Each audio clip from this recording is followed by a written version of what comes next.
যে ব্যক্তি রমজান মাসে রোজার সাথে সাথে শাওয়াল মাসের 6টি রোজা রাখবে, আল্লাহ রাব্বুল আলামিন তার আমলনামায় 1 বছর পরিপূর্ণ রোজা রাখার সমপরিমাণ সওয়াব লিপিবদ্ধ করে দিবেন। সুবহানাল্লাহ। যেখান থেকে আজকে আমার এই ভিডিওটি দেখছেন কিংবা দেখবেন, প্রত্যেকের মাসুম সালাম, আসসালামু আলাইকুম ওয়া রাহমাতুল্লাহি তাআলা ওয়া বারাকাতুহু। সুপ্রিয় দর্শক শ্রোতা, আজকে আপনাদের সামনে একটি গুরুত্বপূর্ণ বিষয় নিয়ে হাজির হয়েছি।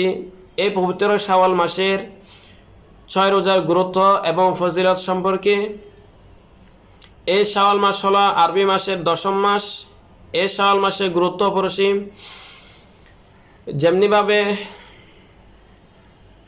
ফরজ নামাজের পূর্বে সুন্নাত এবং ফরজ সুন্নাত ফরজের সাথে মিলিত হওয়ার কারণে গুরুত্বপূর্ণ, অনেক দামি, অনুরূপভাবে এই শাওয়াল মাসও পবিত্র রমজান মাসের সাথে মিলিত হওয়ার কারণে এর গুরুত্ব এবং এর মূল্য অপরিসীম।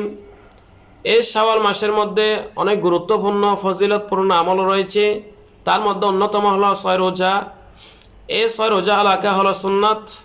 রাসূল করিম সাল্লাল্লাহু আলাইহি ওয়াসাল্লামের বিভিন্ন হাদিসে মোবারকার মধ্যে থেকে আমরা জানতে পারি। যেমনিভাবে মুসলিম শরীফের মধ্যে কিতাবুস সাওম 1166 নম্বর হাদিসে রাসূল করিম সাল্লাল্লাহু আলাইহি ওয়াসাল্লাম ইরশাদ করেন, মান সামা রমাদানা সুম্মা বাআহু সিত্তান মিন শাওয়ালিন কানা কাসিয়ামিদ দাহর। রাসূল করিম সাল্লাল্লাহু আলাইহি ওয়াসাল্লাম বলেন, মান সামা রমাদানা, যে ব্যক্তি রমজান মাসে রোজা রাখবে, সুম্মা বাআহু সিত্তান মিন শাওয়ালিন, এবং সাথে সাথে শাওয়াল মাসের 6টি রোজা রাখবে, কানা কাসিয়ামিদ দাহর, যেন পরিপূর্ণ 1 বছর রোজা রাখলো। অর্থাৎ যে ব্যক্তি রমজান মাসে রোজার সাথে সাথে শাওয়াল মাসের 6টি রোজা রাখবে, আল্লাহ রাব্বুল আলামিন তার আমলনামায় 1 বছর পরিপূর্ণ রোজা রাখার সমপরিমাণ সওয়াব লিপিবদ্ধ করে দিবেন। সুবহানাল্লাহ।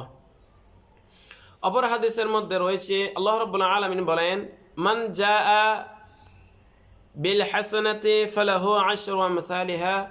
আল্লাহ রাব্বুল আলামিন বলেন, যে ব্যক্তি একটি ভালো কাজ করবে তার জন্য 10টি নেকি লেখা হবে। সুবহানাল্লাহ।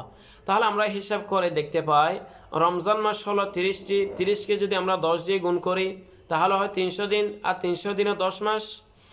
আর শাওয়াল মাসের 6টি রোজা, এই 6কে যদি আমরা 10 দিয়ে গুণ করি তাহলে হয় 60 দিন, 60 দিনে হয় 2 মাস, আর ওদিকে 10 মাস, এদিকে 2 মাস, তাহলে পরিপূর্ণ 1 বছর।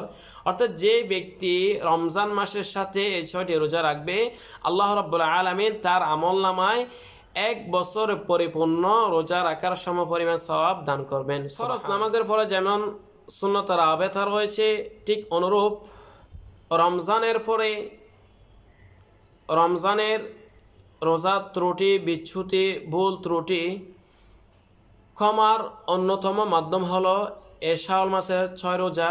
কেননা আল্লাহ রাব্বুল আলামিন কিয়ামতের ময়দানে ফেরেশতাদেরকে বলবেন, আমার উম্মতের কোনো নফল আমল আছে কিনা তোমরা দেখো, যদি তার ফরজ নামাজের কোনো ঘাটতি থাকে তাহলে ওই নফল দিয়ে পরিপূর্ণ করে দাও। আল্লাহ রাব্বুল আলামিন যখন তার কোনো বান্দার তাওবা এবং নেক আমল কবুল করেন, তাহলে তাকে পরবর্তীতে আর অন্যান্য আমল করার সুযোগ করে দেন।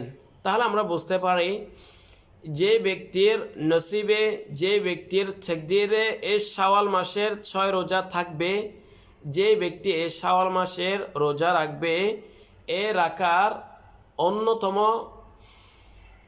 ফজিলত হলো তার রমজান মাসের ইবাদত বন্দেগী তাওবা কবুল হয়েছে। সুবহানাল্লাহ। অর্থাৎ তাওবা এবং আমল কবুল হওয়ার অন্যতম মাধ্যম হলো পরবর্তী তার অন্তরের মধ্যে ভালো আমলের প্রতি উৎসাহ উদ্দীপনা জায়গা এবং আল্লাহ রাব্বুল আলামিন তাকে আরও ভালো আমল করার তৌফিক দান করা।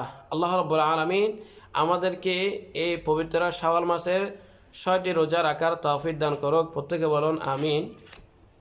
হযরত সাইয়েদনা ইবনে ওমর রাদিয়াল্লাহু তাআলা আনহু থেকে বর্ণিত, রাসূল করিম সাল্লাল্লাহু আলাইহি ওয়াসাল্লাম ইরশাদ করেন, যে ব্যক্তি রমজান মাসে রোজা রাখলো, পরে সাথে সাথে শাওয়াল মাসের 6টি রোজা রাখবে, সেই ব্যক্তি গুনাহ থেকে সেই দিনের মতো পবিত্র হয়ে যাবে যে দিন তার মাকে জন্ম দিয়েছে।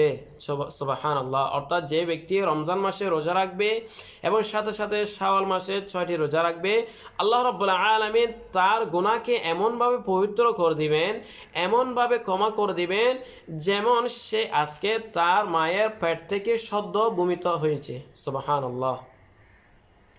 আল্লাহ রাব্বুল আলামিন আমাদেরকে শাওয়াল মাসের গুরুত্ব বুঝে 6টি শাওয়াল মাসে রোজা রাখার তৌফিক দান করুক। প্রত্যেকে বলুন আমিন। এবং এই শাওয়াল মাসের রোজা রাখার কোনো নিয়ম নাই, চাইলে একসাথেও রাখতে পারবে এবং চাইলে পরিপূর্ণ 1 মাস মিলে 6টি রোজাও রাখতে পারবে। এবং আমাদের উচিত প্রত্যেককে অন্তরের মধ্যে তাকওয়া লালন পালন করা, তাকওয়ার সাথে ইবাদত বন্দেগী করা এবং আল্লাহ রাব্বুল আলামিনের নিষিদ্ধ কাজসমূহ থেকে বিরত থাকা।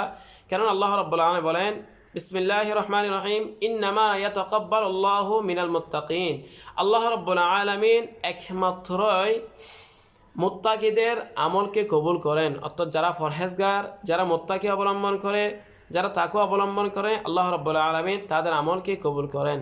আল্লাহ পাক আমাদের ভয় অন্তরের মধ্যে লালন পালন করে ইবাদত বন্দেগী করার তৌফিক দান করুক। আমিন। আসসালামু আলাইকুম ওয়া রাহমাতুল্লাহি তাআলা ওয়া বারাকাতুহু।